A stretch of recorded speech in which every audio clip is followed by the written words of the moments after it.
Hello, everyone, and welcome back to Star Citizen Addicts Anonymous. I'm Nikki Batgirl D'Angelo, your host. I've got such a wonderful video for you today, and it's just one of those things that absolutely show you why you have to love this game.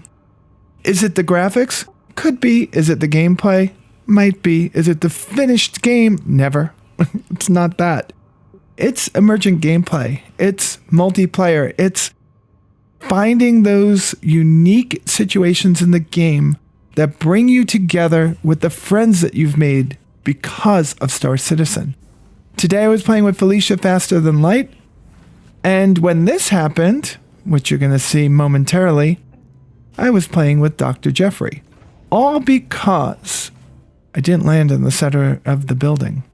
And when I got out, my Nomad decided to just get thrown off the building. At least I left the power on this time. I hope we can get to it.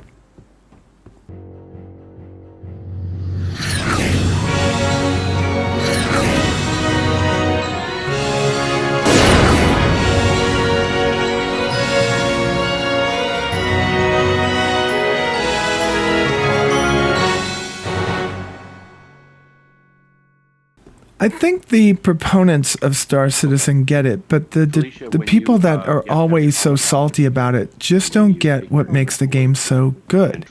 And it is emergent gameplay, because there's not much else that you're going to do in this game besides run some boring missions and try to make money, but it's about the things that just happen.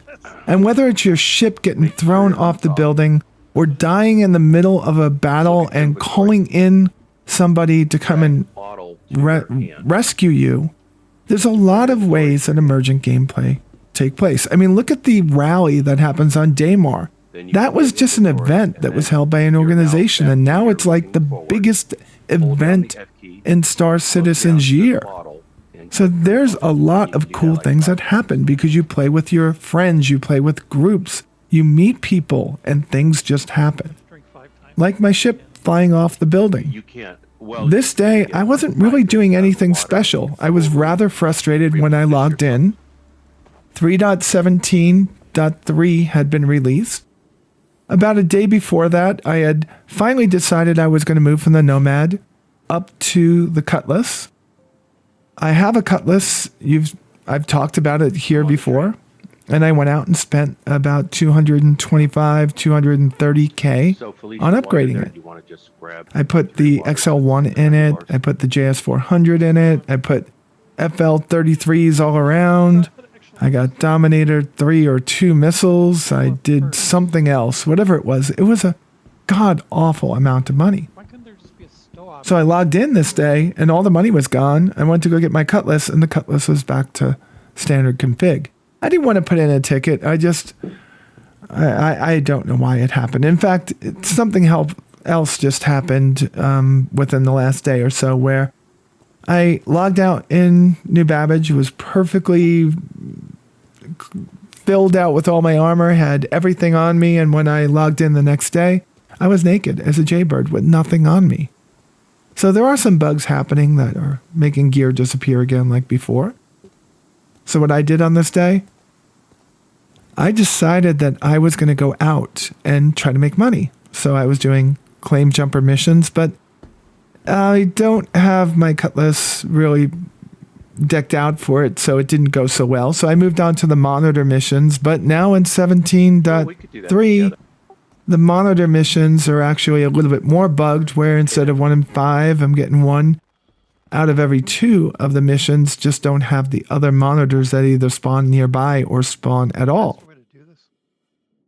So I decided to just do a couple of box runs and do a couple of retrieval missions, because at least the retrieval missions have the possibility. It's a rare possibility at my stage in the game, but a possibility that there's going to be some of these, I guess they're NPC Ninetails. They just stand around waiting for you to shoot them, but at least they're going to be there, and I can get like 500 credits for each one that I kill. So I was running a lot of different missions. I got myself back up to 200K almost. I think it was 180 by the end of the day, but it took a while. And this was one of the last missions I was going to be doing of the night. So I set out to do this retrieval mission, got to where I was going, fired on the group of people that were there, and looted all the stuff I could loot out of this camp, piled it into my ship, and then I went back out and got shot. So I had taken out the, I think it was the Pisces is what I got shot at. So I said, I'm going to go get my body. My body is there. It's on the ground. And all I have to do is just go and loot it. So I went back. I got the Nomad. I picked up my body and I looted it, got all my stuff back, moved the box from the Pisces into the Nomad at this point, made sure I killed the guy that killed me beforehand. I shot him with the guns on my Nomad. And I made it back here and got blown off the rooftop. It was not fun. So what I did was I put out a call. Actual call. Well, it was a text. I texted Dr. Jeffrey and I asked him to come and save me. And Dr. Jeffrey, who only had like 20 minutes to play, said, no problem. I'll be right there. Logged in the game, picked up Felicia faster than light over at New Babbage and came to rescue me. Now, this is something that can happen in any game, right? Because MMOs are prevalent. I know people that play Final Fantasy with me, and if I need help, I send out a word, they come and they help me.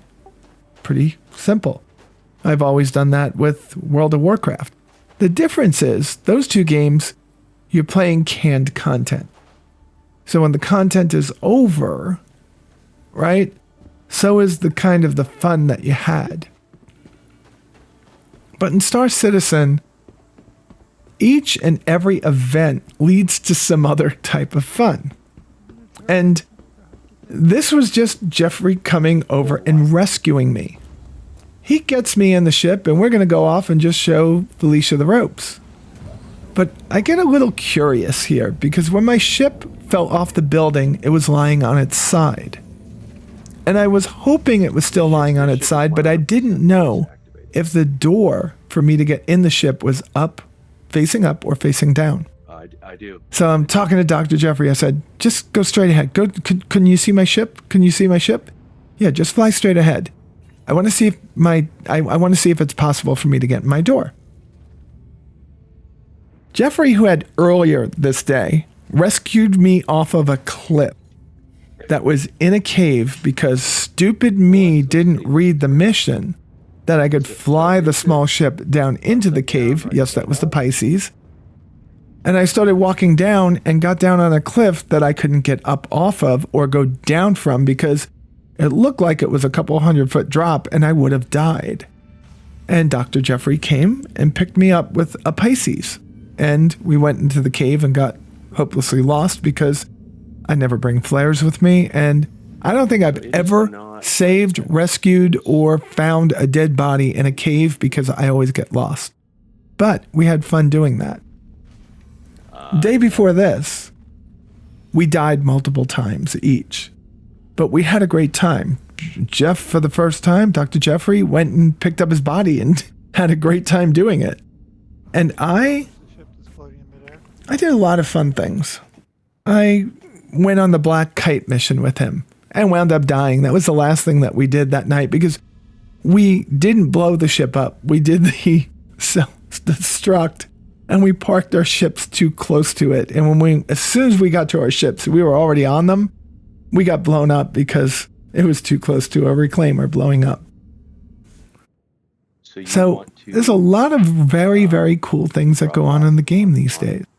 And I really hope you all open your eyes if you're a detractor, like if you don't believe in the game, or embrace it if you are someone that believes in the game, because I think Star Citizen lives and breathes on the experiences that we have, that we generate inside the game on our own.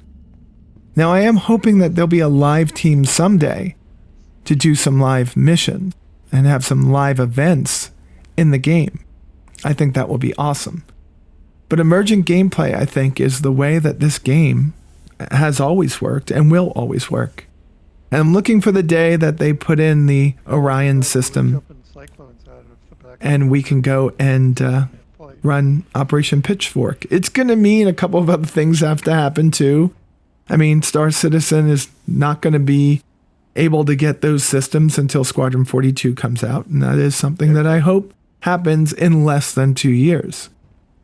Not feeling too confident about that right now, but that's what I hope. So here we are trying to get close to this ship.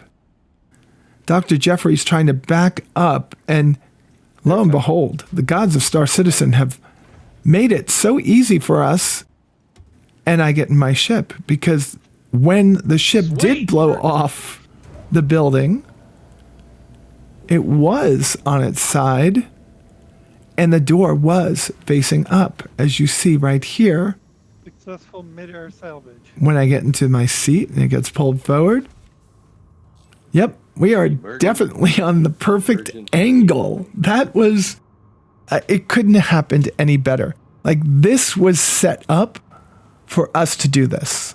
And this is, these are the games that I love to play. This is why I love to play Star Citizen. So, I've had a great time. I'm pushing forward, and it's time to leave you all and go watch CitizenCon. And I'll be back and I'll give you my brief synopsis of what's gone on in CitizenCon, and maybe a deep dive into the pieces that I feel are best for all of us, most exciting for me. I'm kind of hoping that they're going to drop a bombshell and say, and Squadron 42 is coming next year. But I know that's not going to happen. I don't think these games will ever be done. I think it's a service. Like, they'll release chapters of Squadron 42, but I think that they know what they got here, and they're going to keep us here by releasing everything in small little bites. God, I hope they don't release, like, ships that cost over $100. That's going to be nuts. Anyway, I know this is going to go up late because of my shoulder. I hope you can give me a buy for that. And if you like this video, please click the thumbs up button below. If you are a subscriber or have recently subscribed, first off, thank you so much. But please remember to click that bell-shaped icon below so you get notified of all my future videos. And with that said, you all be safe out there, and I will talk to you soon.